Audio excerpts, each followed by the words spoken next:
Difference between natural commutation and forced commutation. Commutation அப்படின்றது என்னென்னா SCR of கண்டிஷனுக்கு கொண்டு வர்றது தான் கம்யூட்டேஷன். அப்போ இதில் நேச்சுரல் கம்யூட்டேஷன் அப்படின்றது என்னென்னா அப்ளை பண்ணக்கூடிய வோல்டேஜ் ஏசியாக இருக்கும் பொழுது அதில் ஆல்டர்னேட்டிவாக positive cycle negative cycle produce ஆகுது. இந்த நெகட்டிவ் சைக்கிளை வந்து எஸ்சிஆர் வந்து அலோவ் பண்ணாது. பாசிட்டிவ் டைரெக்ஷனில் மட்டும்தான் இது கண்டக்ட் ஆகும். அப்போ நெகட்டிவ் சைக்கிள் வரும் பொழுது எஸ்சிஆர் ஆஃப் கண்டிஷனுக்கு நேச்சுரலாகவே இயல்பாகவே ஆஃப் கண்டிஷனுக்கு போயிடும். இதுதான் நேச்சுரல் கம்யூட்டேஷன் அப்படின்னு சொல்கிறது. அதே ஃபோர்ஸ்டு கம்யூட்டேஷன் அப்படின்னா எப்போ நம்ம அப்ளை பண்ணுற வோல்டேஜ் டிசியாக இருக்குதோ அப்போ வந்து அதில் வந்து அது நம்ம ஃபோர்ஸ் பண்ணி அந்த ஃபார்வர்ட் கரண்ட்டை ஜீரோவுக்கு கொண்டு வரணும். அதுக்கு அடிஷ்னலாக சர்க்யூட் யூஸ் பண்ணுறாங்க. அந்த சர்க்யூட்டை தான் கம்யூட்டேஷன் சர்க்யூட் அப்படின்னு சொல்கிறோம்.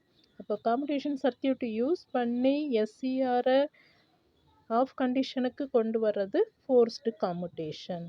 ஓகே.